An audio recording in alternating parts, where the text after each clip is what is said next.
I'm Gorilla Monsoon. And I'm thankful that I'm not. Oh, you just can't help yourself, can you, huh? I don't help anyone. Huh. Unless they've got the cash. Yeah, I'm going to help you out the door if you don't stop. If you can fit anyway, through folks, it. I'm going to knock you out. Excuse me, but, is anyone going to introduce me, bro? All right. And this is Vince Russo. I thought it was the mailman. Huh. Why don't you be serious? Smells like one. Well, what the frig, bro? All right, enough. Folks, coming up in just a short is a podcast hosted by two guys you've never heard of and probably never will. Monsoon knows a guy who knows a guy, if you know what I'm saying. I get it. Oh, will you stop? Folks, Chris and George or something, they do the Hot Tag podcast, and here it is. What is going on, everybody? Welcome to the Hot Tag Wrestling Show. I am Christy Francesco. George Rogers is with me. We are on the RTB Philly Sports Network and on the Hot Tag YouTube page as well. You're on my Facebook. We're on the Twitter or X, right? Don't want Elon to cancel me at all. But man, we have I know we have a lot to get to today. So much to really just talk about and dive into. Again, we are in week 10. We have reached the 10th week here of the War Room here as we recap the entire Monday Night Wars in order. And if you look at the date, today's the 12th. We're covering 29 years ago tomorrow, Monday Night Raw and Monday Nitro from November 13th, 1995. Look, we still have some other things to talk about. I'm going to first start real quick by kind of, by the way, welcome back. You're welcome, Tyson. Thank you for joining us. I think Tyson follows the Hot Tag page. Tyson, I apologize. I haven't been sharing our videos. We've been back for about 11 or 12 straight weeks now. And I haven't been sharing this on the Hot Tag page because the audience here on the Ring the Bell is significantly larger, but I'm going to keep them now going everywhere. So it's kind of going to go into what I'm going to talk about now. But Tyson, thank you very much. Share this page with all your friends on Instagram, anything that you do. If you like what we do, really do appreciate you, man. Really do. Okay. A couple things that I wanted to announce it here. I didn't even tell George this, but maybe he kind of knows a little bit of it. Beginning in 2025, so I guess, January, right? Things are changing with the RTB network. Here's what's staying. Ring the Bell Philly show. That's whatever this is. It's the foundation of all this. It's the stalwart. That's never going to go anywhere. The Hot Tag Wrestling podcast. This is going to be, it's a focal point of the network moving forward in 2025. That's it for right now. That's where RTB is going to be beginning in January. I have other ideas that I'm floating around here. I know George knows one of those ideas that I'm trying to get done. I think it's more of a Dean problem than a George problem. Because obviously George does this with me and he's terrific. So it wouldn't be a problem, I'm sure, on George's end. It's the other guy that we gotta work on. But I make no decisions unless it's uniform across the board. That's right. So the basis for all this, and I wanted to announce it here because we're not doing Ring the Bell because it's the off season right now. Nothing's happening, but we're doing this consistently every single week. The point is, I expanded. I really wanted to get into the market of football, of the Eagles. It's one of those things where I think as a network, I had to at least, dabble in that spot. But unfortunately, that's not unfortunate. It is what it is. I'd rather try and get knocked out than just not even say, man, what could have been there. But, realistically, I know the market really well. WIP radio in Philadelphia has such a stranglehold on the fan base and the media of this area that we cover. It's really hard to even remotely compete or even come close to anything that they do. It's such a behemoth in sports. As much as I can't stand Sports Radio 94 WIP, they are literally like the second biggest sports radio station in America. They're that massive, and it's an Eagles network. It's an Eagles town, and that's the official radio network of the Eagles. So, what I want to do is I want to stay with one, what works, two, what I really enjoy doing, and that's the Phillies. And obviously the hot tag. I mean, the hot tag, I've been doing this for a long time. I mean, we're over 200. I'm over 200 episodes of the hot tag overall. So to keep doing that, I'm looking forward to it. Starting in January, there's other things I want to add. As I've gotten older, I think George maybe might be like this too. As I'm continuously getting older, because that's just the way life goes. My enjoyment, my passion for like pro sports is like almost dwindling constantly. It's just not what I grew up on. It's not what it used to be. Baseball is the only exception. It's really hard for me to explain, but baseball's, to me, still America's game. It's still, there's still that awesome human element of the game. Baseball really can't change that much. But outside of baseball, just my overall wanting to make time and my availability for other things just isn't there. I love, obviously, baseball, pro wrestling, television, film. That's more or less kind of where I would like to take things, beginning in 2025. Again, the only thing I'm going to guarantee all of you is this show and the Philly show. I'm not going to say anything else. Everything else is I'm working behind the scenes, trying to see what can happen. But let's get into why we're here. We're covering Raw Nitro from November 13th, 1995. But first, got to talk about a couple things. One, George, Raw versus SmackDown's coming back, it seems to be, for video games. Oof. I mean, what news can top that? Listen, a surprise to be sure, but a welcome one. I was not expecting it. I thought they were going to just continue on. It was just going to be 2K25. Mm-hmm. But then you go and out of nowhere, like just like the RKO, out of nowhere, Raw vs. SmackDown 2025. And it's like heavily rumored that that's going to be the next video game. Like, Yep. shit, just shut up and take my money now. You got it. You got Exactly. I'm in. I'm in. You got me. That's exactly how I felt. I was like, oh my goodness.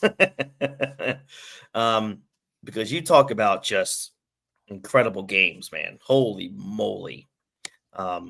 Like peak. Like outside of like, WrestleMania 2000 or No Mercy, peak. Just peak video gaming. Absolutely, yeah. So I'm very much looking forward to that. In the current state, we have Survivor Series War Games coming up. George, your thoughts on Survivor Series and how they're doing with the lead into this pay-per-view? Well, I mean, it looks like we got a couple matches that are kind of set up. We got it looks to be both War Games matches that are going to happen. So we'll have our men's War Games match, which looks to be the OG bloodline, which is Roman, the Usos, and Sami Zayn, against the new bloodline, which I'm calling the Wolf line because they're basically like bloodline wolf pack. Yeah, and they're wearing black and red too, so it's just it fits a little too well. Which is Solo, Tama Tonga Loa, and Jacob Fatu, but these are apparently it's a 5-on-5 match.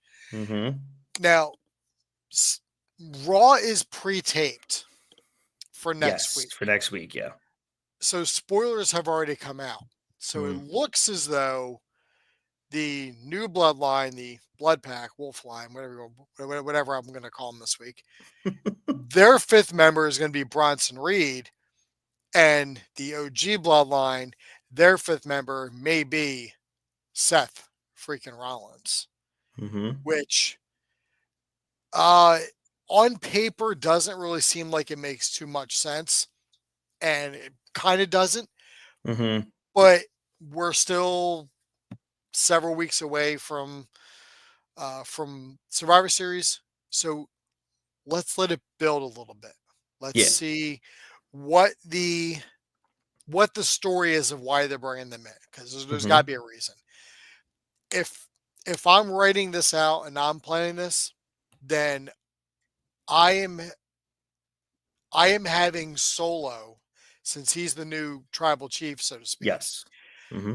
I'm having him recruiting Bronson Reed, because maybe it will be revealed that Solo has paid off Bronson Reed to take out Seth Rollins. Since Seth is an enemy of the bloodline and essentially an enemy of the family, he's going to pay Bronson Reed to take out the enemies of the bloodline, with Seth being the biggest one.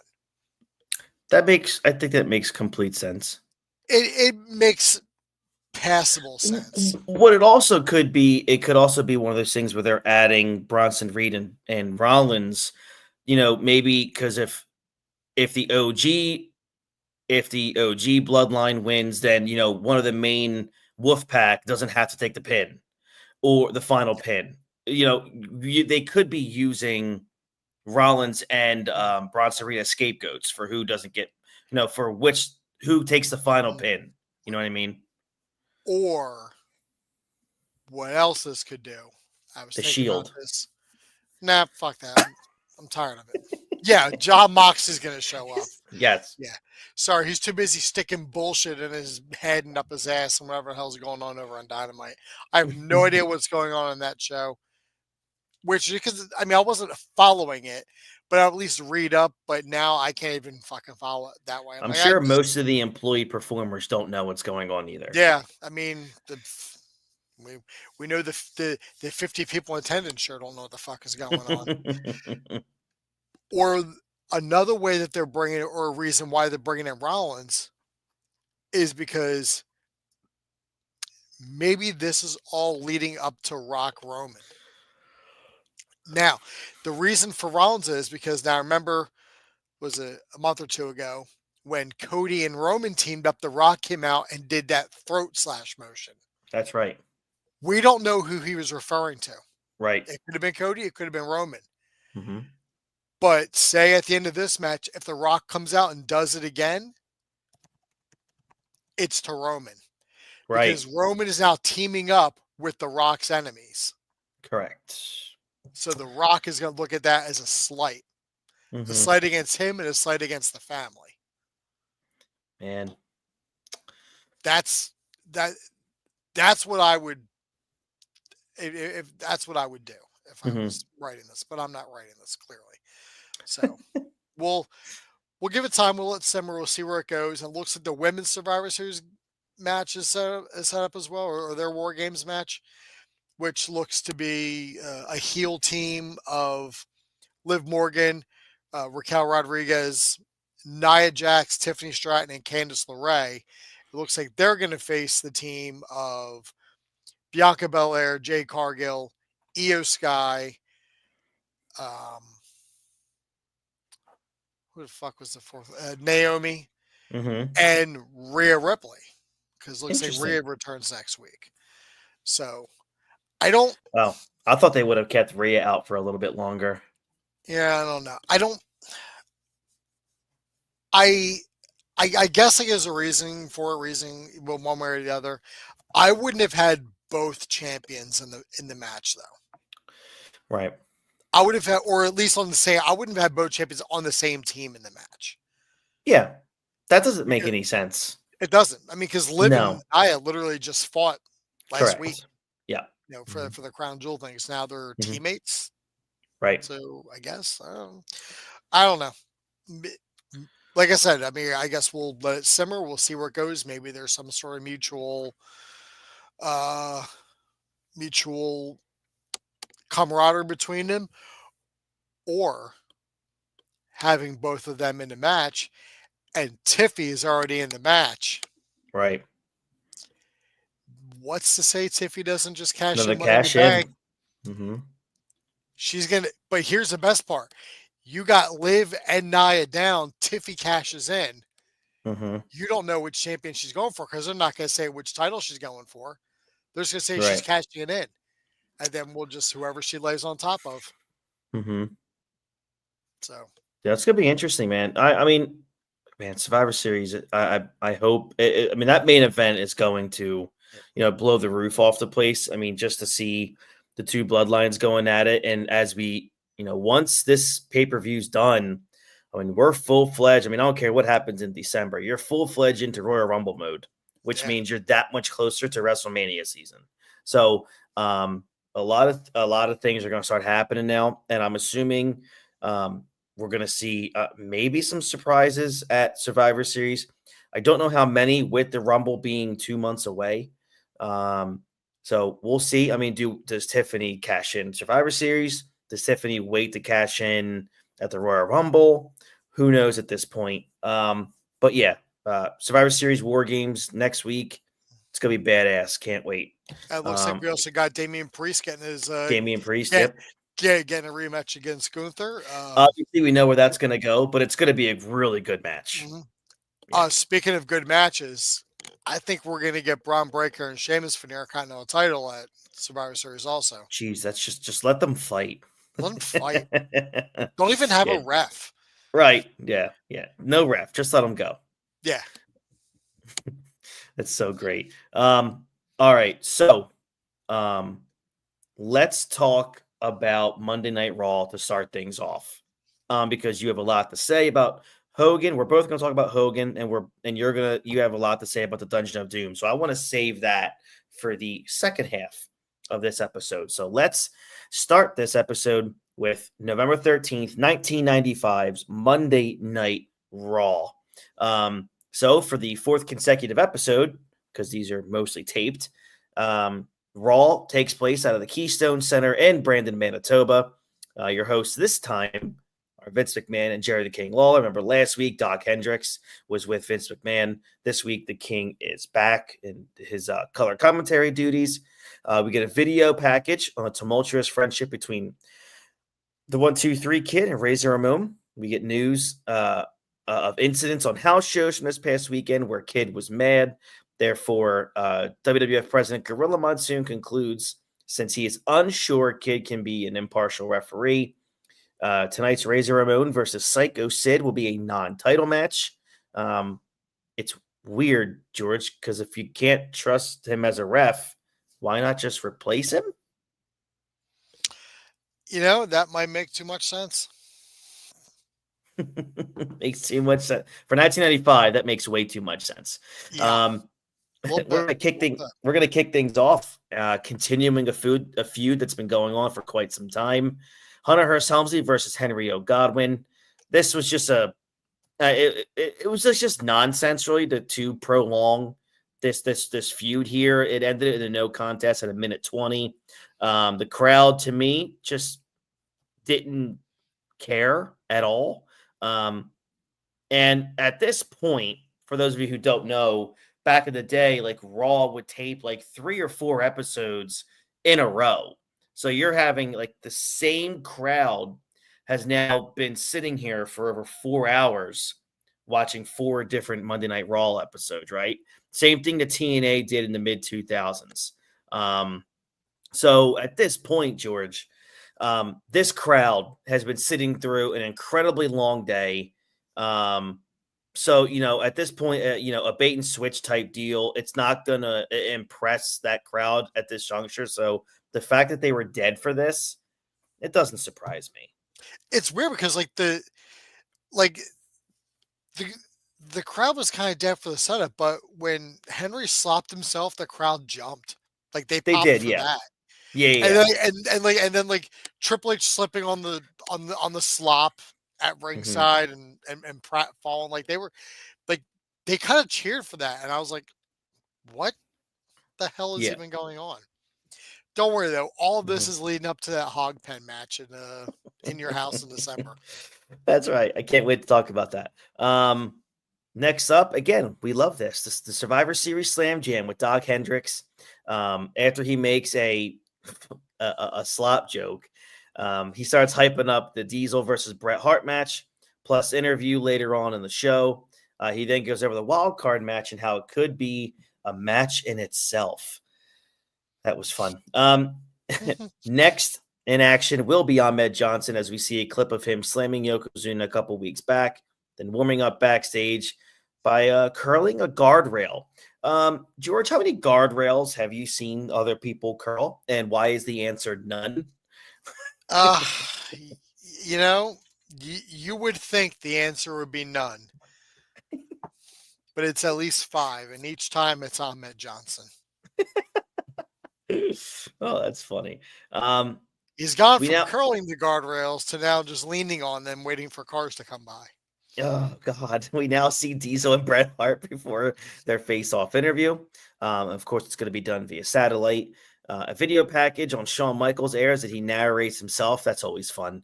Lots of stuff about being small and told he would never make it, but he's proved everyone wrong, and of course, will steal the show. He wants to do whatever will make the fans come out of their seats and show them what that they've never seen before. I thought it was not bad here. I thought and it's clear he's going to be pushed even stronger heading into 1996, and we know what happens in 1996. So I feel like we're in November here of 95. We have the Royal Rumble in January, which we know who wins that. And then you have, obviously, we know what happens at Mania. So, George, I think this is a pretty good job here by Vince and creative here to start planting the seeds of who that next tippy top guy is going to be. Yeah, they're planting they're planting the seeds. They're letting you know who's they're letting you know who their next top dog is going to be. Yeah, I mean, that's even if you've been watching the show, it's pretty obvious who was. Oh yeah. I mean, he won the Rumble back in January anyway, from coming at the number 1 spot. And worst Rumble in history, but still, a win is a win. And worst one ever. Yeah. I mean, look, we know where this is going. Whenever the last couple weeks of Raw, they're interrupting matches with Shawn Michaels on the phone call. So we kind of know where we're going with this. Next up is, like we always say on the show, a main event anywhere on the globe. Ahmed Johnson versus the one and only Jake Steele.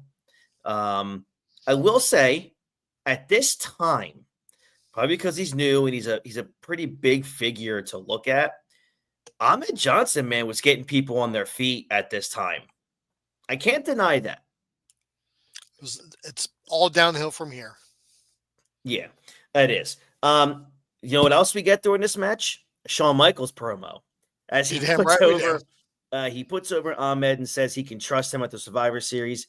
Vince tells us that Shawn will face Owen Hart next week on Raw, as Ahmed nails Steele with a spine buster, then sticks his tongue out while on all fours. That's always pretty. Ahmed then puts Steele in a double underhook and hits the Tiger Bomb, which was called by Vince. I don't think it was a Tiger Bomb, but I call it the Pearl River Plunge. No, it was before it was called the Pearl River Plunge because I think Vince actually called it the Tiger Driver, which I'm like, oh, what? Did he actually use the term? Nice. But, he gets the win at 2 minutes and 30 seconds. Yeah, it eventually becomes the Pearl River Plunge, though. Yeah. Ahmed didn't do much here. He looked super powerful, and like I said, the crowd was for him, and that's kind of what mattered at this point. Which he's really getting over from this point on. What was your thoughts at this point? Again, we have to look at this as if we've never saw it before, George. Yeah. Are you impressed with Ahmed thus far? I mean, this is his debut, his Raw debut. I mean, he hasn't. I mean, aside from coming out and slamming Yokozuna, he hasn't had a match yet. So this is them seeing him for the first time. Like, all right, so this dude is big and powerful. So, all right, like we'll see. And I mean, when you look at him, he's physically imposing. He's got the size. He's hitting all the moves. He's not fucking anything up yet. Right. Yeah. Coming soon to a TV set near you, Ahmed Botching Weekly. So I mean, it is an impressive showing. It's a squash match just to put him over right before the pay-per-view to kind of to generate your intrigue, your interest of why this is the kind of guy who's going to team up with Shawn Michaels and why it's a big deal and why Shawn's putting him over. Like, oh, I can trust this guy. I trust him with anything. Except your career. Back from a commercial break. And a microphone. Well, we see that here. Back from break, Vince interviews Ahmed at ringside. Ahmed calls out Sid and Bulldog, warning them to not to high step to the ring at Survivor Series, and if they do, he will break them off something proper. It's good stuff. Nice job, Which Vince. would At have least you were which, right there, front and center, to witness that. which would have been better if he spoke clearly. Oh, it was really hard to Which understand is some of the saying things he something was as a saying. guy who has a speech impediment. I do stutter from time to time, so it's Mhm. like hearing somebody just kind of have a mouthful of cotton and yell words. I'm like, oh, good lord, give him a manager. Yeah, I mean, That's um, why we. That's why we can't have a good civilized show. You let it's anyone just comment on this shit. I can't control if he puts it there. We get an ad for Bret Hart versus Diesel's match at the Survivor Series. And now we get to the interview, the promo with these two. We get a split screen. Diesel calls Bret one of the best ever, but now he has the belt and thinks he's pretty damn good himself. I will agree to disagree with you there, Hmm. Diesel. Bret is asked about Diesel being the leader of the new generation. Bret says he does not know what that makes him, and he has a problem with how he lost the title at the Survivor Series back to Bob Backlund. Bret believes he should still be champion since he never lost the title fairly. Vince brings up how he never beat Diesel at the Royal Rumble, as Bret says it was hard. It was a hard-fought match. Diesel then brings up how Bret never asked for a rematch and said Shawn also gave him a run for his money, telling Bret not to toot his own horn, coming from a guy whose name was Diesel. Bret says Diesel has done well against big guys his size, but cannot match up with a technical wrestler like Shawn or himself. That's true. Bret says while Diesel is a great champion, he avoids technical opponents because that is where he struggles. Ooh, little shoot there. Hmm. Diesel responds by saying the first thing as champ was to wrestle Bret, and he doesn't dodge anyone. He wrestles anyone and everyone and anyone who challenges him, Vince says. Then asks Diesel if he will survive at the Survivor Series, and if so, how will he do it? Diesel says he will use his power and doesn't get paid by the hour or win with style points, so he beats people up. Bret then obviously just responds, and Bret's doing a much better job in this promo than he's done in the past. So I was really impressed with this. Diesel says he's bigger, stronger, and smarter than he was from that past Royal Rumble in January. Thus, he will retain. Bret is asked what makes him tick and how does he reach for the brass ring again. Bret says, as far as he is concerned, Diesel has been walking around with his title and will get it back at Survivor Series. I thought Vince asked good questions. I thought the production quality was great. I think that I did go a little bit too long, dude. Like they spent over almost 9 minutes on this promo. Yeah. But guess what, man? Compared to the other dudes they have on this roster and what matches they probably would have thrown out there, I'll take the 8.5 minute Diesel Bret promo right now. Yeah. I mean, I thought it was good. yeah, both guys look good. They didn't.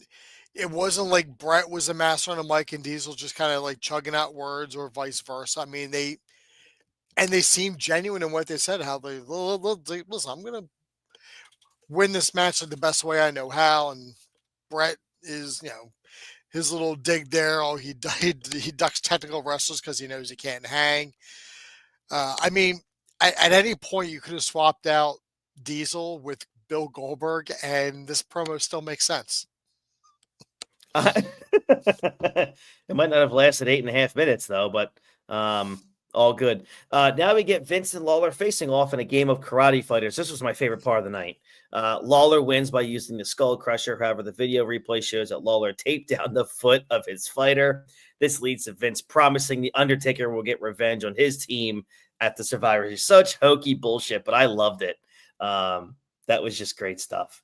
That was the only hype for that match for Survivor Series that we got was Vince half mentioning it in a karate fighters commercial. I know. Next match here is King Mabel versus Roy Raymond. Boy, 1995 was the shits, man. The announcers wonder what Undertaker's face will look like. We see Undertaker's shadow in an insert promo call out from Mabel, or he called out Mabel. I'm sorry. This match gets done at around 3 minutes. And then randomly, dude, did you hear when they started talking about the Cleveland Browns moving to Baltimore? Yeah. What the hell was that all about? Like, I was like, wait a minute. What does Roy Raymond and King Mabel have to do with the Cleveland Browns leaving Baltimore? Because the Browns leaving to go to Baltimore was much more intriguing than Mabel versus Roy Raymond. Or Raymond Roy, whatever the fuck his name was. Roy Raymond, how dare you? Oh, fucking pardon me. I didn't realize I was talking George. to the president of the Roy Raymond fan club. George, I will not allow you to come on this show and disgrace the good goddamn name of Roy Raymond. How 1,000 dare apologies. you? 1,000 apologies. Oh man. Look, the crowd didn't care, and neither did we. So Neither we'll did move I. on. So let's move on. What I did care about is the Bill Clinton impersonator is part of an ad here for the Survivor Series. Now we're really heating things up. Like the worst part, or the worst part about all of this is that we know the product gets better. I know it But is we funny, but we can't jump ahead. I know. Listen, We know everyone. it gets better. Listen, We are- everyone. Trust We are us. stuck here. Yes, trust us, guys. It gets better. But I will say this: when I'm back watching these shows and I'm reviewing them and writing down my notes for these, I am beyond bamboozled that WWF still exists today, because I don't know how this made it. I don't know how they made it. I don't know how. Listen, I look at this the same way. I'm gonna use a movie analogy for you. I'm gonna use a movie I don't quote that often, but you've probably seen it. Have you seen Bill and Ted's Excellent Adventure? Absolutely. Just making sure. Mhm. Watching Raw and like knowing that it is gonna get better is like the end of Bill and Ted when they're jamming and like Rufus is sitting there and he looks at the camera and goes, "They do get better." Like that's me, just watching and like grimacing, like, "Well, it does get better." Like that's. Boy, that's a great analogy. Perfect. It really But I is. had. It's like Raw and Nitro or Bill and Ted's. Like they're eventually going to get better. You just have to get through this first. Well, let's get to the main event here, Monday Night Raw. Psycho Sid coming down to the ring with Ted DiBiase versus Razor Ramon. Special guest referee is 123 Kid. This match goes just about almost 10 minutes. I'll tell you what, not bad. We get to the end here. Both men are down, but Sid is up first and lands that big boot. Sid then eats Sid then eats a boot on a charge, and Razor hits a flying bulldog for a 2 count as Lawler tries to accuse Kid of using a fast count. Razor then gets Sid up for the Razor's Edge, was pretty impressive. But Kid yanks Sid down, then Sid boots Razor in the gut, hits him with the power bomb as Kid uses a fast count to get Sid the win. After the match, DiBiase comes into the ring and shoves a Canadian $5 bill in his mouth, and then Kid is shown leaving while holding Sid's hand up in the aisle. You're leaving out the fact that Kid reached in Razor's mouth and took that 5 out and put it in his pocket. Oh, sorry. I should have added that. My bad. The match itself, George, was actually pretty decent, and I thought It was a really good match. Yeah. Sid looked really good. He had his working boots on tonight. Sid looked like $1 million. He's in the ring with Razor Ramon, so it's not like he's gonna look bad anyway. It's gonna look good. It's gonna look good anyway. And when he got him up for that Razor's Edge, I didn't think he was gonna get him up. Mm-hmm. I didn't think so either. I was like, oh shit! Like he actually got set up for that. Mm-hmm. A couple rumors at the time here. While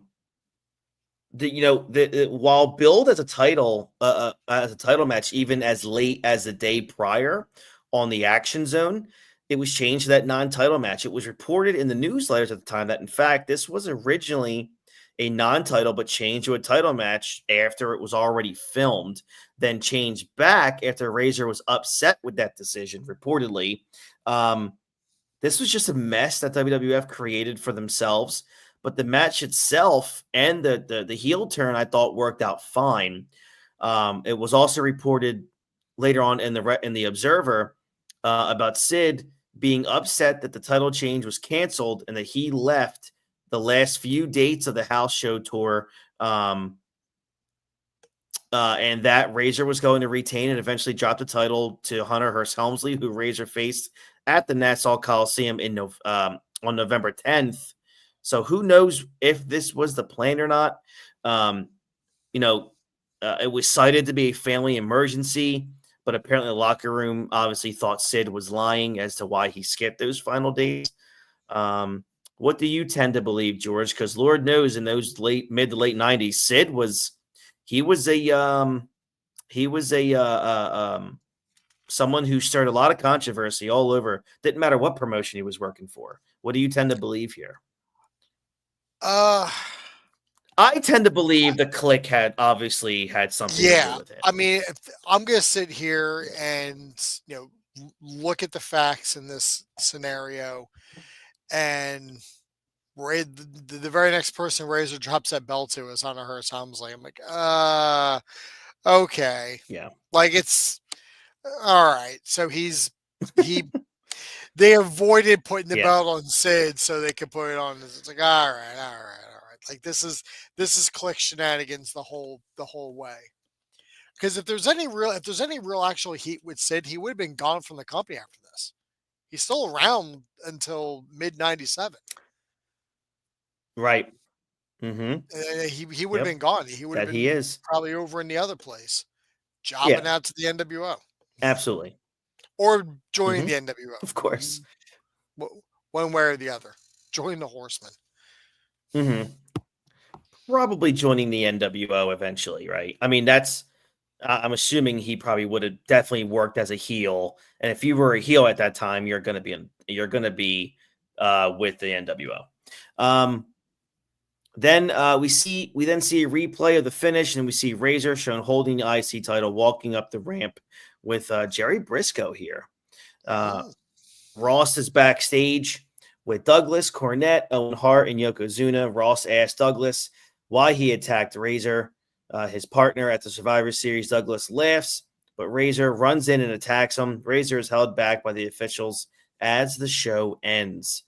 My final thoughts on this episode was I thought the main event provided excitement. The face-to-face promo was solid. I thought Ahmed, his match was effective. I think he was way over. This was a better Raw than what we've seen as of late. But I'll tell you, man, this was the go home. I mean, before it was a thing, this was the go home episode of Raw before Survivor Series. And I think you kind of said it a couple minutes ago. There is really not much to be excited about that pay-per-view outside of the title match. And there's even I guess there's a little bit of intrigue for the wild card match, but not much. But not a good build to Survivor Series. No, they did it themselves. This is what they get for taping 4 weeks of shows in advance leading up to a pay-per-view. I agree. Like you did to yourself, dumbass. Like what am I supposed to think? Like, oh well, it's just a bad run. No, like you taped 4 weeks of shows in fucking Manitoba, of all places. Yes. And you're and it's all leading up to the pay-per-view. Like you could have done anything in that time, but whatever. Yep. It gets better. It does. That's Monday Night Raw. That's Monday Night Raw. So let's go over to the other side. Let's go to the competition, shall we? WCW Monday Nitro, November 13th, 1995. Eric Bischoff, Bobby Heenan, and Steve Mongo McMichael are doing commentary, and they are taped from Jacksonville, Florida. Since at this very time, WCW was on their way to, or talent was on their way to Japan for a series of shows with the New Japan Pro Wrestling organization. As we get in the beginning here, this is as epic as you'll ever see. Hulk Hogan is continuing his acid trip as he grunts in his Grim Reaper gear and says the Dungeon of Doom fears prayers and vitamins. George, what the fuck is this?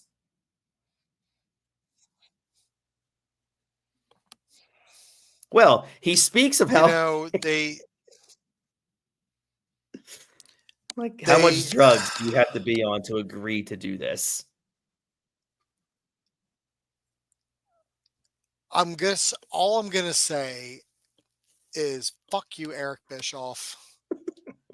Mr. We don't have characters. They don't have gimmicks, yo. Real is like a real gimmick. No. What the fuck was the purpose of this? Mm-hmm. What was the point? I don't get it. Why is he wearing a fucking Phantom of the Opera mask and a sword? Yeah. And a cape, and he's like, "Oh, I'm looking in the dark side." Blah, blah, blah. Like, fuck you, bro. I hate the sword you so was much. My favorite. The sword was my favorite. Oh God, like $10 at fucking Party City, like ungoddamn believable. Can I ask you a question? This was. I know we've watched a lot of wrestling. Is this the worst thing we've seen Hulk Hogan do? In ring, yes. Mm-hmm. Outside the ring, no. No. He fucked Papa Love Sponge's wife. On video. And then sent out as like his daughter dating black people. But didn't say that word. But didn't say the term black. He said a truncated version, which is in one word. Like it is. Hogan, it's awful, man. It's tough. Yeah. He then he being Hulk Hogan, speaks of how Randy Savage will bring a Ming's head, like Ming is John the Baptist. This is bad. Hogan adds that Sting might be a foe now that he is aligning himself with Luger. The former WCW champion warns Sting that if he sides with Dungeon of Doom, then he will become his number one target. Yeah, I count 3 times in this promo. 3 times in this promo, Hogan said the words, "Ming's head on a silver platter." 3 fucking times. 3. It's because he probably forgot his promo. Yeah. Now I'm gonna fucking get into it. Awesome. Hogan had his declining popularity, like starting from like the very end of '89 up to where we are now, up until we get to the NWO. Mm-hmm. Like, yeah, he's getting his cheers, but they're dwindling week after week after week. And it's like, oh, is it because the Hulkamania gimmick is stale? Is because people are tired of seeing the red and the yellow? Maybe. Mm-hmm. Or is it the fact that people aren't cheering for him because there's no reason to cheer for him? Hogan is never in a situation where he has to fight from underneath. Always never in an underdog situation. He's never left laying for too long by anybody. He always comes out like fresh to daisy out of all these damn feuds. Every week. Hogan is constantly getting over on the bad guys. Why are we cheering for him? He's constantly winning. I'll tell you what. The point of the babyface, it's the hero's journey. You have to fall at some point. You have to have something to overcome. To get the crowd behind you. Yeah. This bullshit of wearing the fucking black and going in the Dungeon of Doom's fucking cosplay room, that's not fighting from underneath. It isn't his warped fucking mind because Hogan does not want to look weak in front of the crowd. He doesn't want to look bad because he's stuck in his 70s and 80s mindset of how he does things. And it's the same shit when he was in the NWO, except we ignored it because he was in the NWO and he's technically a heel. But even in the NWO, Hogan's never left laying. He leaves all the time. Now, except now he's just a chicken shit heel in the NWO. Right. Now he's doing it, but he's like, oh, like the people are cheering me because I'm the hero who's overcoming everything. No, you're avoiding looking weak. But the crowd Right. needs to get behind you. You have to overcome something. It's the same shit Mhm. in the Star Wars sequels. There was no They- reason to cheer oh, for Rey because Rey never had to overcome anything. no, Rey you're right. won every fight she was in. Hogan wins every fight he's in. Correct. What, that bullshit over at Halloween Havoc? That's his downfall. Get the fuck out of here. I'm not even Mhm. going to entertain that thought as a notion because of how ridiculous it was. Because even Mhm. though he lost the title, he didn't get pinned. No, He didn't submit. no. And like every time Hogan, is getting the odds on by this half-ass fucking stable of jobbers, Macho Man always ends up coming out to save him. Because Yep. it's probably what Hogan's booking because he needs to keep Macho held down because Yep. Macho is going to overshadow him.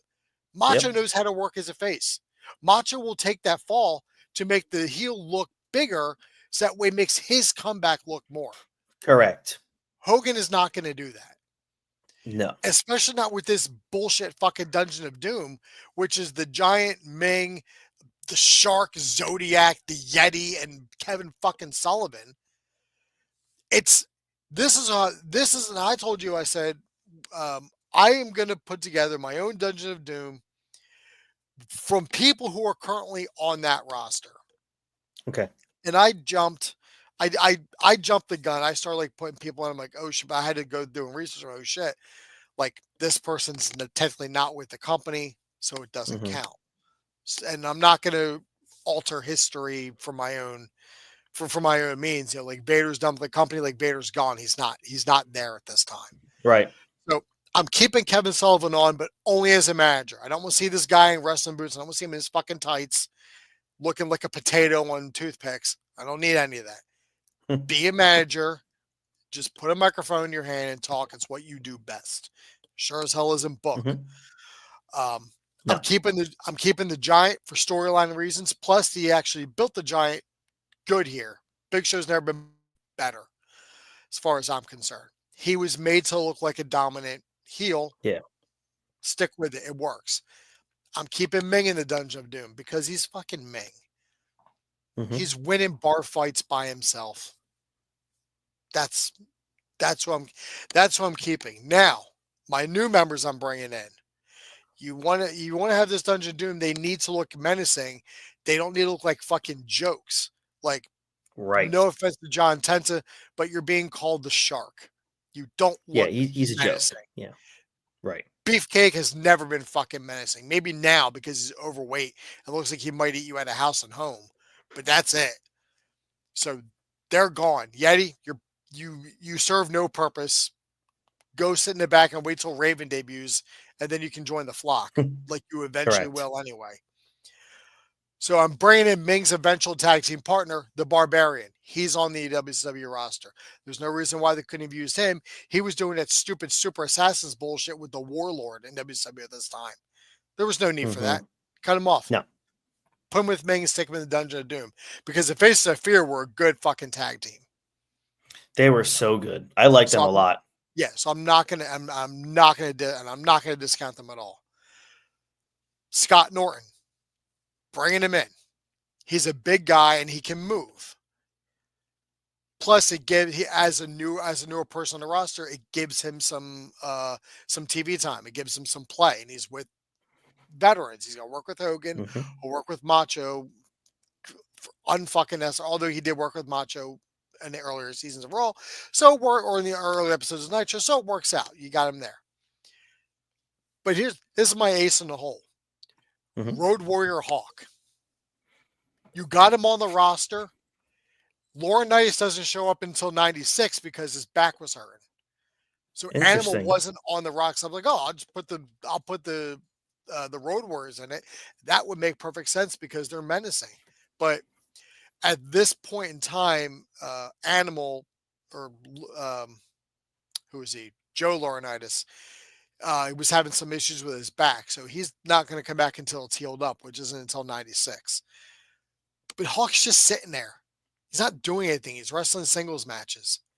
Stick him in the Dungeon of Doom. He's an enforcer. Mhm. That's the guy. Like, you got those guys going against Hogan. That actually might be something he needs to overcome. That's a good point, man. But I mean, on all the of this just on sounds the so easy to book. but all this on the inverse. And the biggest problem with all of it is the guy that they're facing, Hulk Hogan. Yep. That's it. Because Hogan is never going to sell for these guys. He's never going to make them look threatening. Even when Nope. like I said, even when they all get together and they're jumping Hogan, somebody comes out and saves him. Like, it's pointless. Like, this is why you weren't getting cheers, Jimmy Hart. Any idiot can see this. It wasn't because like Hulkamania had run its course and people were tired of it. I mean, yeah, people were probably tired of it, but Mhm. you need to cheer for the babyface. You need something to overcome. Hell, Sting was getting his ass beat by Ric Flair. It was still getting bigger pops than anybody. Because you want to see the babyface overcome the odds.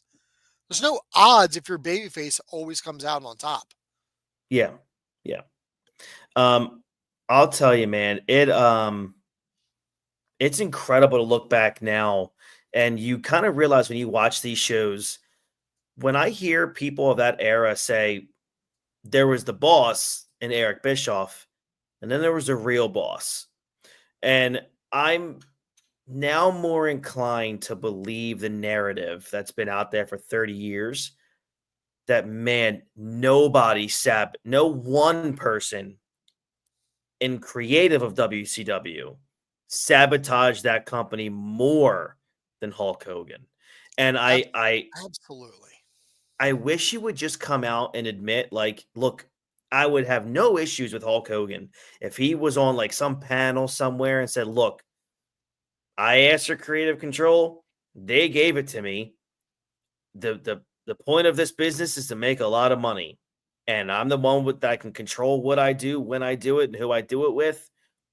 I did what I want. I did what I wanted to do and made the money that I did. If he came out and said that, I'd be like, you know what? Good for him for being a brilliant businessman. Good for you. He'll never come out and say it because his He's the ego victim. Yeah, he's the his victim. ego is the biggest in all of pro wrestling. I don't care Yeah. if you're Ric Flair, if you're Vince McMahon.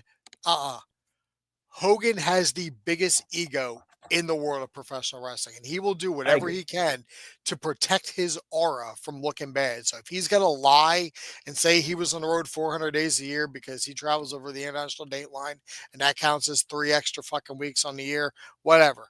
He's going to do whatever he can to make himself look bigger. Yeah, I have creative control, but I never pulled it. Dude, watching this stuff, there's no Come way you're on. telling me this was written. There's no way you're So- telling me that. So if you had creative Kevin control and never Sullivan's pulled the it, booker. Kevin Right. Sullivan is the booker for Nitro. He's booking himself to look shitty against Hogan weekly? yeah, right. Doesn't make any Really- sense. Yeah. It's, look, if you've never used your creative control, then why do you even have it then? Come on. Luger's a heel helping the Dungeon of Doom, Mm-hmm.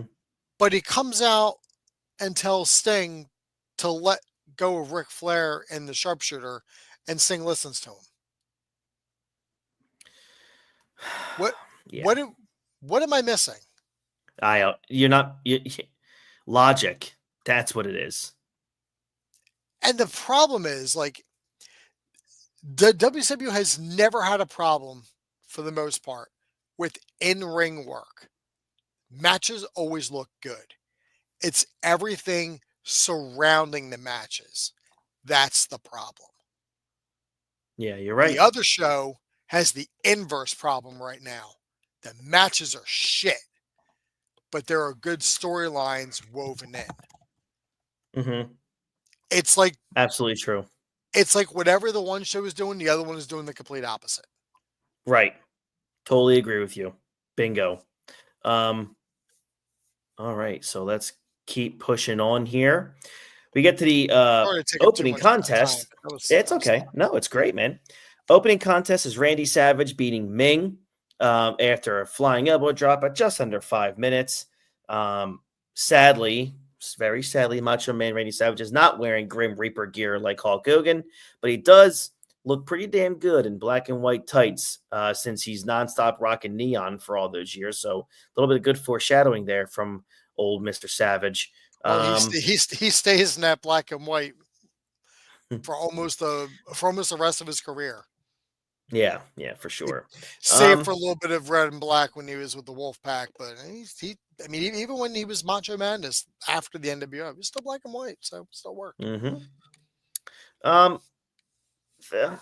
The match was what it was. You're not expecting it. Anything that involves Ming, you're not really going to get this barn burner of a match. You obviously you only got about 5 minutes here, so Macho's going to be doing the majority of the work. After the bell, the Shark attacks Savage, and Lex Luger runs out and destroys Savage's left arm. Your thoughts on this match, and then what followed it? The match was what it was. Yeah, it was Macho and Ming. I mean, they have clashing styles, so it's not going to be like your catch as catch can match. I mean, post match we got to see more of heel Lex Luger. Mm-hmm. Although I'm still not entirely certain what the fuck is going on with Lex Luger. I don't know what his involvement is with the Dungeon of Doom. I mean, he keeps saying how it's all about the title, but title's vacated right now. So shouldn't you be worrying about the 60-man Battle Royal at World War III? Correct. But I guess taking out Macho Man takes out a top competitor. But that seems to be what the goal is. That's me reaching for something that isn't there, but would actually make sense. That's me making sense of a situation that doesn't make sense. So, John's here talking about what we said about Hogan. That's what I was saying. I mean, he named his terms to WCW, and even Ted Turner himself, they signed off on it. He's a hell of a salesman. Hulk Hogan was a brilliant businessman when it came to dealing with World Championship Wrestling and Turner Network. Do you think that's the reason why he never or why he didn't sign when his contract was up in 93? Why he left WWF is because he couldn't bullshit Vince anymore? Absolutely, because Vince wasn't going to let Hogan walk in there and name his price. Especially in 93, the company's going down. Mm-hmm. So you go to another guy who's worth 10 times more than Vince McMahon, maybe 30 times more than Vince McMahon in 1993 or 94. Yeah. You go there, you're an upstart company, and you go into Eric Bischoff and you're saying, hey, I'll come here for this number, and this is my side deal. This is my little notes here. And you don't think the first thing Eric Bischoff was like, oh, I don't care what he puts on that paper. The fact that he wants to come here, let's go. Yeah. So, I think that was, I think that's what it was. It was, and since Ted Turner had no knowledge of the wrestling business, and at the time, Bischoff had kind of like a rudimentary knowledge of the wrestling business just from working under Vern Gagne for a little bit, right? I mean, but Bischoff didn't know anything about running a company. Not at all. No. And Turner is just and Turner is just Turner. He's got money for days, and he's gonna do whatever he can to make his company number one. And I'm getting the biggest name in all wrestling, and I'm gonna have him on my show. Give him anything he wants. Well, I mean, anything he wants is gonna pretty much means in 5 years, almost 5.5 years, the show isn't going to exist anymore. Right. I mean, death by 1,000 cuts, but the biggest cut is from Hogan. Agreed. That's the one that hits the your aorta or your femoral artery. Yep. First match here, or next match here is Chris Benoit pins Kensuke Sasaki after a dragon suplex at just about 2 minutes and 40 seconds. I mean, fans that missed WCW Pro, I looked this up, were probably puzzled as to why Sasaki was wrestling Benoit. Bischoff tried to fill in the gaps about how Japanese talent are starting to invade WCW, but he just did not do a good job flushing out that storyline at all. There has been no or very minimal mention of what's going on with these Japanese wrestlers. All we keep getting is Heenan talking about how I'm got these deals with Sonny Ono and we're that's all he kept saying. These kinds of things. But every time Heenan says something, that fucking doofus Mongo opens his stupid fucking mouth and just screams louder than what Heenan is talking. So it's like, well, all right, well, if you shut up for 5 fucking minutes, this is why a 3-man booth drives me insane. I can't stand it. Yeah. Like, I want to know what Heenan's deal is. I want to know what he's doing. I want to know why he's talking to Sonny Ono. And I don't want Mongo saying, oh, your pride's got sushi coupons or some shit like that. It's like, all right, can you stop talking? I don't know what's worse, you on the mic or you in the ring. But either way, it's bad either. Listen, hell of a football talent. Glad he's in the Hall of Fame.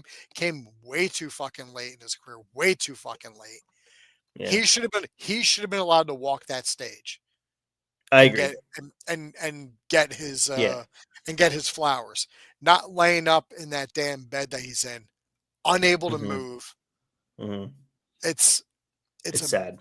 It's a fucking travesty, and it shows me that it's not just the Rock and Roll Hall of Fame that's bullshit. Like, he should have been in Canton years ago. He should have been in Canton while he was still in WCW. I agree. As far as I'm concerned, but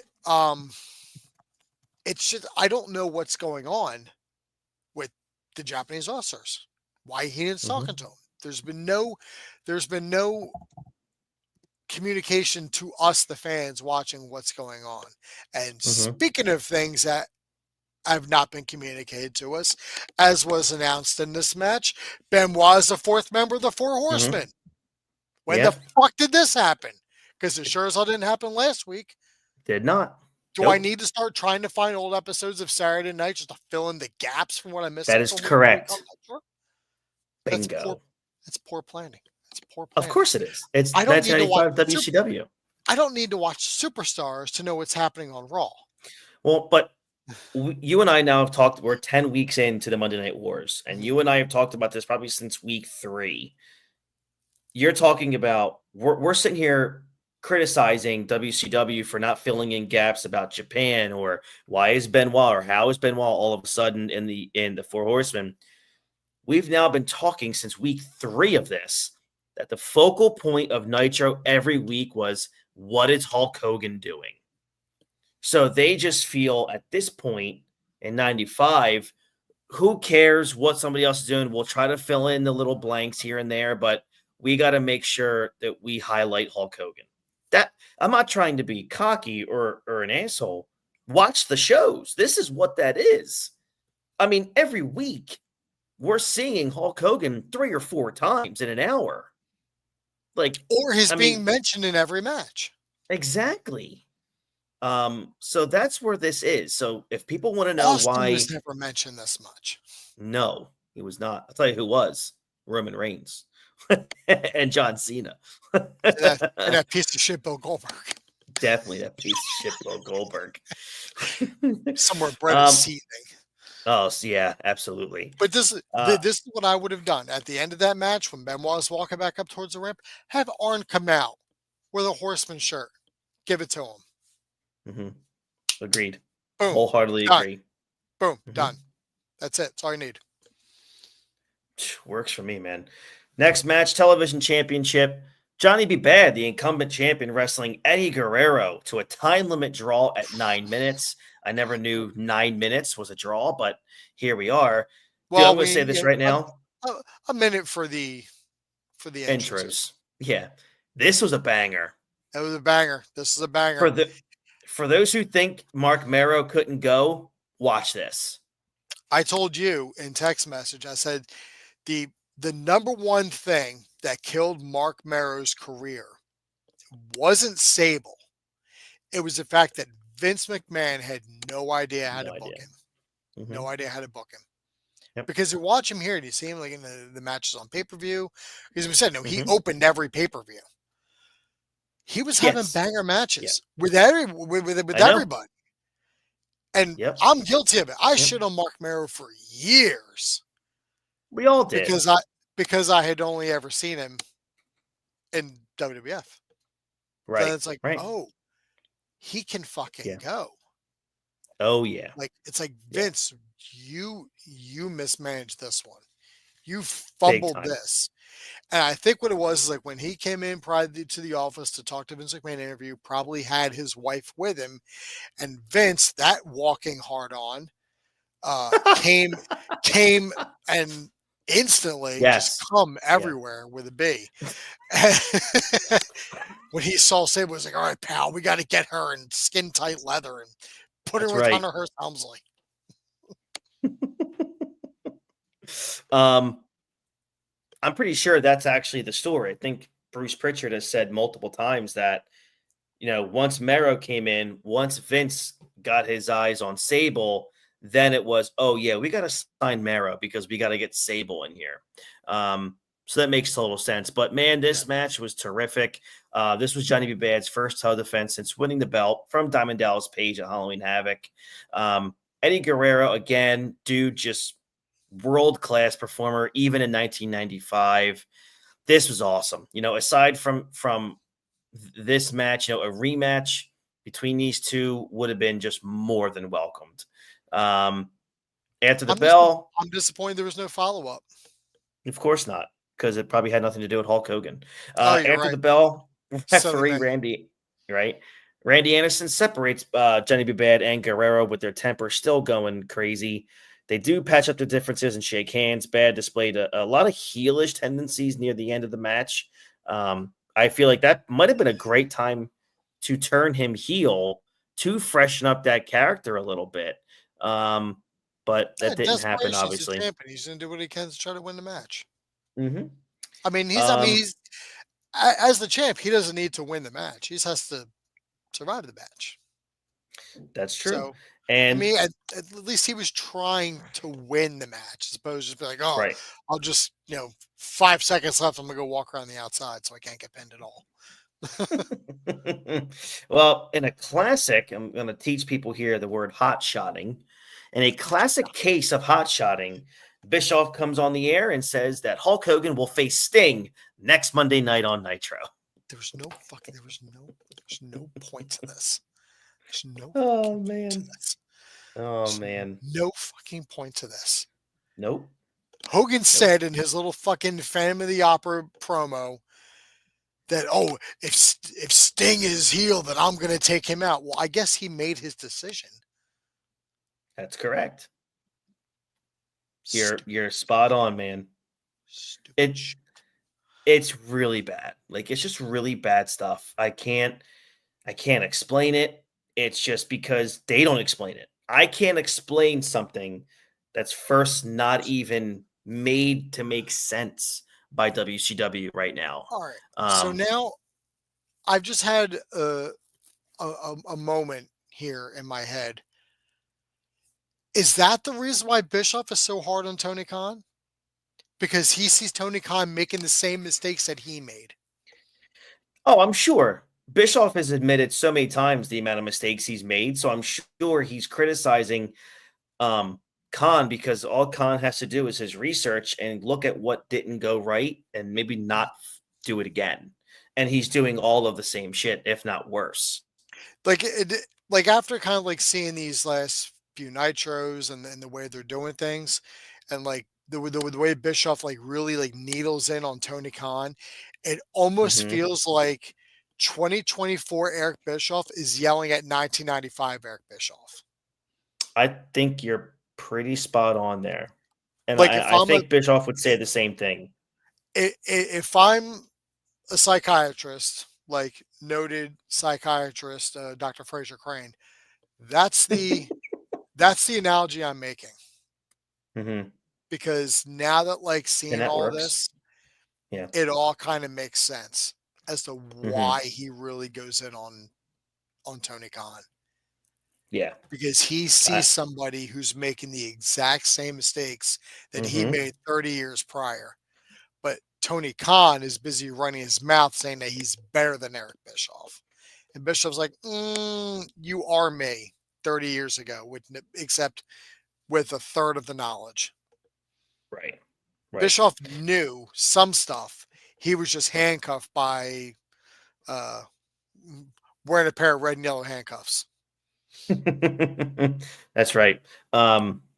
You're spot on. And I know there'll be times where we'll be able to really dig into this. Maybe when we get to like the end of like the year, we can do a recap show where we cover Nitro of 1995. Like what Oh, I don't know our if I want to favorite do that. spots, our least favorite. Oh, we have to. It's good stuff. Well, it's such good Gene, shit, pal. it is. Gene Okerlund interviews the Giant, Jimmy Hart, and Kevin Sullivan. Hart worries about what he is going to do with his 200 Hulkamania jackets. Such stupid bullshit. Well, got to make sure you talk about Hulkamania in this promo. While Sullivan hypes the Giants' odds to win the World War III Battle Royal, the Giant echoes these same sentiments and says he will be the champion forever. Oh boy, you're so innocent. You forget who's on the same roster as you.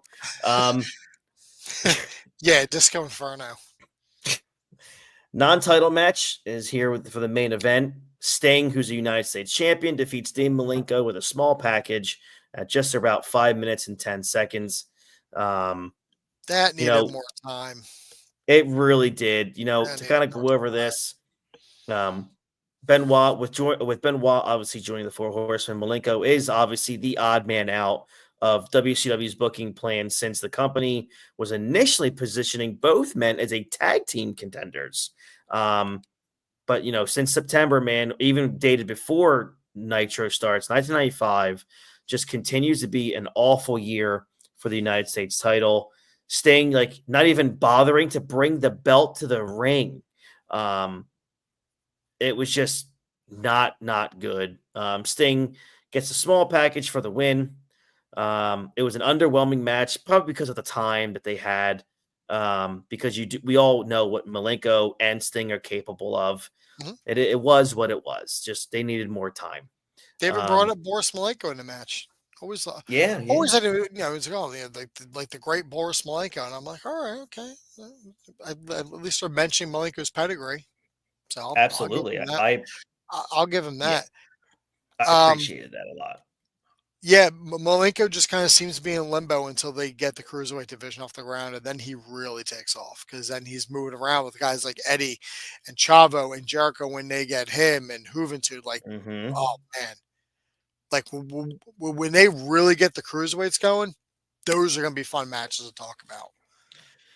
Oh, they're legitimate luchador matches, not the flippy bullshit that we're getting now out of the luchadors. Like luchadors that could sell, especially La Parka. Yeah, especially the chairman of WCW. Okerlund interviews Sting, who says Hulk Hogan is no enemy of his. He reminds Hogan that he is the big dog in the WCW. I'm sure that was ordered of him to say. Then that's how this show ends, man. It's a tape show, so obviously the energy of that live broadcast that Nitro was known for, even then, just not there. That main event was okay. It just needed more time. I mean, obviously the biggest part of this night, man, was that Johnny B. Bad and Eddie Guerrero match was unbelievable. Raw won the week decisively at 2.6 at 2.0. And I'm just going to say, I think Raw overall was the better show. Not by much. I cannot put Nitro with that opening over anything this week. This is going to be the first week where you and I disagree. Because I do think Nitro is the better show by a slim margin because the match quality was better. I got Johnny B. Bad and Eddie I Guerrero, and I got Sting and Dean Malenko. They didn't go for long, but I got Sting and Dean Malenko. Despite yeah. the fact that nothing in this company makes sense right now. I The think I match, was just so the match quality is getting my attention. You know what match is not getting my attention? Mabel and Roy Raymond. I That is think not I'm getting just my attention. so I personally just think I am so damaged by that opening with Hogan. It's really difficult for me to put them above Monday Night Raw. Like I feel Oh, like I fucking that hate it. yeah, I just feel like that opening segment really ruined it for me, and I feel bad because I think you're right. I think on a level playing field, Nitro was probably definitely the better show, but God, that opening thing with Hogan and what then they were talking about then the hot shotting already booking Hogan and Sting for next week. I'm just like, man, F you. Like, this is ridiculous. Yeah, I But that's mean, just me. it's not. It wasn't a balls to the wall show. It was It's a not. great show, but just compared to what was going on Raw, and it was the Raw before Survivor Series. Like there was time to build things up. You could have had some individual matches with some of the guys in the Survivor Series match. Mm-hmm. Like, yeah, I mean, I know we got like Henry Godwin and Triple H had a fucking nothing. And then but like Mabel against Roy Raymond, why didn't you just have Mabel against Savio Vega? Exactly. Savio Yeah, that Vega. too. I mean, I could see maybe they didn't want to because they didn't want Mabel to fucking cripple somebody who's going to be in the mat. Correct. But you could have had that. You could have had somebody, you know, at the end of that match. You could have had at least like the lights go down, Mhm. and Taker just say something, like through the PA system to, it was like Mabel on Sunday, blah blah blah blah blah, and then like like a typical Taker promo. But it was Raw was just squash matches and then Mhm. Sid and Razor, which was less about the match and was more about the story between Razor and the fucking 1-2-3 Kid. Because this is a feud So that'll never end. it is the feud that will never ever end. Um, all right. So I mean, you've convinced me that it was obviously the better show. So good job there. But boy, Oh, man, look who's a good salesman now, Hulkster. Unlike but Hulk I Hogan, just I was a real salesman for 20 years. I mean, that's true. real retail salesman, but that's neither here nor But I just man, that opening segment with Hulk is one of the worst there. things I've ever seen in my life. That was terrible. And I'll tell you what kind of depresses me more about us talking about that was the fact that there wasn't a little third box here with Dean to just coo and caw over it, because Dean knows that that shit is terrible, but he loves it because it's terrible. Yeah, it's Like see, there's like stuff that's bad that I love because it's bad, but that was bad on a whole other level because it yes, doesn't make sense. no, But you think like like not Hogan's even just an like ounce of it. like Hogan's talking to Bischoff and he's like, "Hey, what if I wear a mask and a cape and a sword?" And like the fact that Bishop said, "Yeah, I think that'll really do well." Like it's not like he slayed a dragon in the Dungeon of Doom. It's not like the bodies of Zodiac and Shark were laying on the floor. That's what you think, dude. He's just standing there on this fucking little goddamn sword. Nonsense. Just I don't get it. I So don't get funny. it. Like Well, as bad as that was, Johnny B. Bad and Eddie Guerrero made me put my phone down and watch the match. touche. Good point. Like he was that match. God, that match was so good. Um, all right, so that wraps up week 10 of the War Room here as we go back and we recap the Monday Night Wars in order. Next week, we are going to be doing the Raw After Survivor Series. So, with that, at the top of the show next week, we will review a little bit, a Cliff Notes version of what happened in the 1995 Survivor Series and what's leading into that Monday Night Raw. and beyond. And we're in the build to World War III on WCW. So we're going to continue that next week with another Monday Nitro. So looking forward to talking about that next week. If you're watching us on YouTube, please like, subscribe, and obviously ring that bell for notifications when we have another show. George, thank you so much for tonight, man. Raw gets the win in the ratings, and to us, because George convinced me at the end, cooler heads prevailed. Raw gets the win, in our opinion, as well. So for George Rogers, I'm sorry, Nitro got the win. My bad. So mind if I shill a little bit for multiverse? Always go ahead. Mind if I just shill a little bit? So I mean, usually when I talk about like what we're doing on multiverse this week, multiverse is off. We are not. There is not a show this week. My partner in crime, my number 2, my number 1, Dean, married this weekend. Congratulations, 1,000 returns, Dean. and congratulations to you, good sir. But we will returning next week with Star Trek Generations. So we're getting into the next generation Star Trek movies. I mean, we've only done 2 of the initial ones, so we're going to do Generations. Let me ask you this, Chris, real quick before we get off. I asked Dean, he agreed with me. Is Star Trek Generations the very first legacy sequel? Because we get these legacy sequels. I think it has to be. It has to be, right? Because you get these legacy sequels now where it's a movie that comes out, like 10, 15 years later. You only have a couple members of the original cast to help shelter in a new crew. That's basically what this was. We only got, there was a little bit of Scotty. We got a little bit of Chekhov. Yeah. We got a little bit of, and we got Kirk. And then, we merged into the Next Generation cast. I think this is the first legacy sequel. You're right. In like a roundabout way. Kind of makes sense. That's really cool. That's a cool thought. I never thought about it that way. That's really neat. Amazing the things I think about. Watch us next week for more random quibs from Mr. George Rogers. But for George Rogers, I'm Christy Francesco, and this has been the Hot Tag Wrestling Show. And we'll catch you guys here next week. Have a good one, everybody. Bye-bye.